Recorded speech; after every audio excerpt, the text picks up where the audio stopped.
Hi, I'm Kay, and welcome to my YouTube channel where I talk about all things related to homeschooling.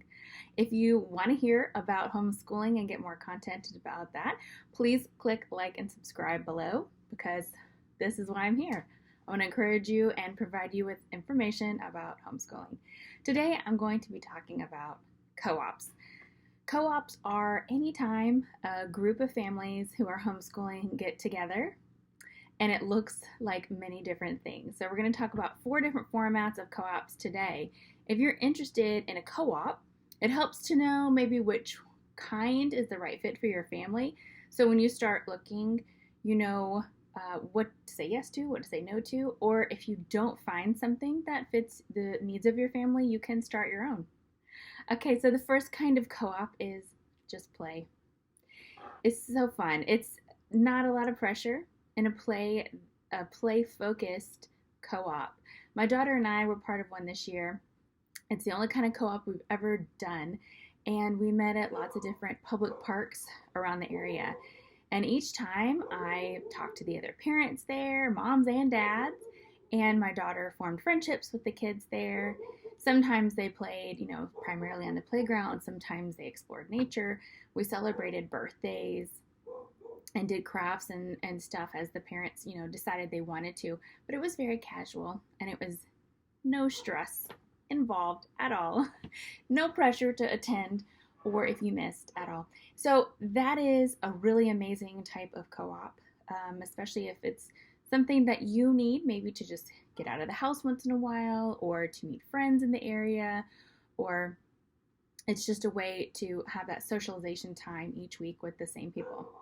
The second type of co-op is going to be a field trip based co-op. A lot of places give discounts on group tickets. So this is a great way to get that discount. And if you are in a co-op that is focused on field trips only, usually the moms will discuss with each other, where would you like to go? Where would you like to go? Find a lot of different things within a couple hours drive of your community, and then put some dates on the board and get calling and get some discounted tickets.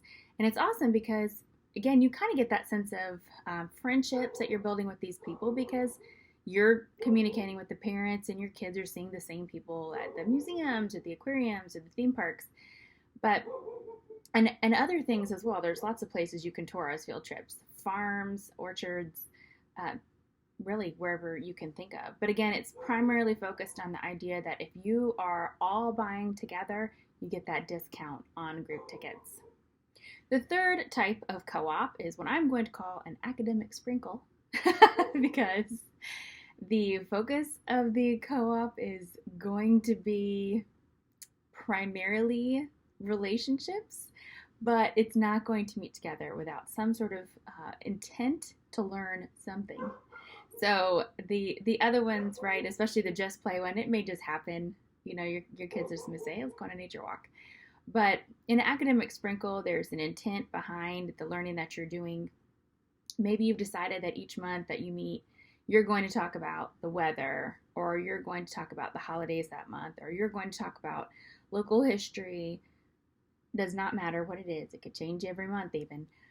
I'm currently in a co-op that is going to have an academic sprinkle group next year where we have crafts around the holidays and we just celebrate birthdays, but also we're going to have nature notebooks and we're going to have board games, and the kids are going to do show and tell, and they can bring books if they want to read those about school. So there's going to be an academic side to this as well, and that's amazing because it's a gentle ease into co-ops, and especially if maybe you're just starting out in homeschooling or you have really little ones, and the idea of a co-op in a classroom is not something to which you're looking forward. The academic sprinkle might be something you're interested in, and might be something you'd even be interested in forming if you can't find one to your liking that fits the needs of your family, because you get to choose the topics for the academic time. And the last type of co-op is one that's heavily academic. These are amazing because you meet usually weekly or twice a month. The co-op's going to meet in the same place that usually has classroom settings. It's either going to be a public building or a church that your group is renting, but the facility is going to be set up for classroom style type learning. Usually these groups are going to be divided up upon age, and each grade is going to have the same book that they're all going through together. Some of the topics I've seen covered in a heavily academic based co-op is geography, history, science, apologetics, enrichment topics, foreign language, heavy writing skills, debate. So there's all different options for heavy academic base. This is amazing because it keeps you on track at home. If you know, it's good peer pressure. It keeps you on track because if you know, oh, we all have to go to co-op on Wednesday, we all have to have these chapters read. It's good for you, also good for your kids.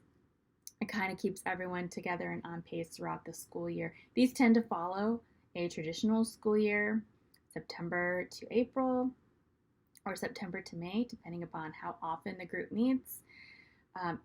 Sometimes the group meets more frequently if it's the upper ages, so middle to high school, sometimes less frequently if it's the elementary school grades. I've seen the elementary school grades in academic co-ops meet at least 6 weeks less during the school year than the high school groups. So sometimes half of the time, half the amount of time that at the upper levels meet. So those usually also require the parents to pitch in and rotate as either helping in childcare for the kids under kindergarten, or being one of the teachers or tutors or leaders for the classes in certain topics. Hopefully, one of those is going to be in an area in which you have some experience, or you're really interested in it, and so you kind of have that fire and you take it to the kids in your class, and you're together all year. And if the kids re-sign up, they're together the next year too.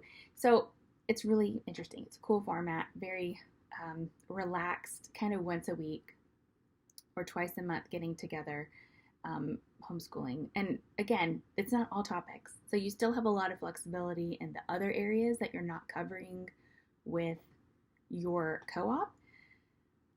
And sometimes core is not covered in heavy academic groups. Number one, because math is a core. Kids are moving at different paces with math. That's one thing I love about homeschooling, is we get to go at my daughter's pace with math. She's not having to do it, where other kids her age are. And the other area I usually don't see them do in heavy academic co-ops is language arts, especially with the younger ages. At some point, usually fourth grade, I've noticed that they start adding writing groups, because at that point, all kids should be able to read pretty well, enough to learn to write.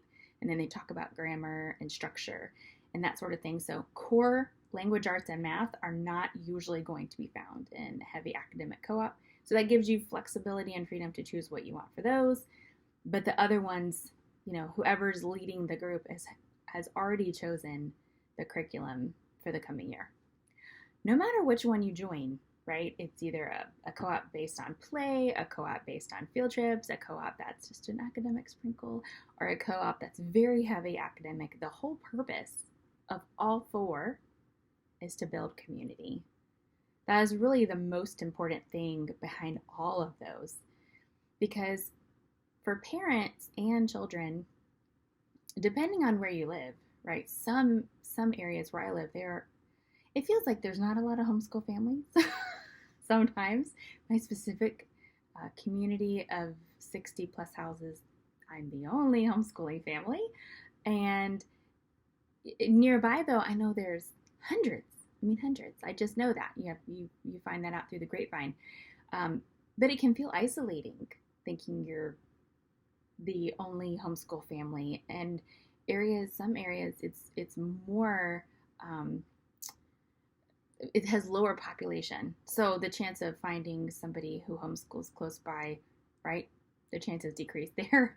So it's amazing to be in a co-op because, again, you're building that community for the parents. You're not going this alone. You can talk to other parents about their curriculum, their teaching styles, things that has worked for them, all kinds of stuff. And then the kids also see, I'm not the only one who doesn't go to public school. I'm not the only one who doesn't go to private school. It's It's all about building community and relationships. And if you are in these co-ops, even for just a year, but year after year, you're building relationships over time. And that happens, and then you have these memories and friendships, and it's just like amazing. So it doesn't really matter which one you find.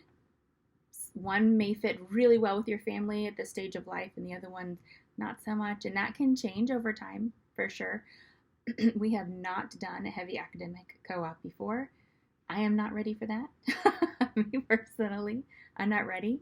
I would really like to do it at some point, but I'm not ready for that yet. I still really like my freedom and flexibility in what we're doing right now. We also don't follow a traditional school year, so that's another thing.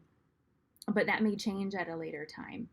The Just Play has worked really well for our family, the Academic Sprinkle for sure, and we are part of a co-op that does do field trips. So, but I'm not in charge of that, so I just get to show up. But all of them are about building community. So I hope you find one in your area for you if you're interested in that.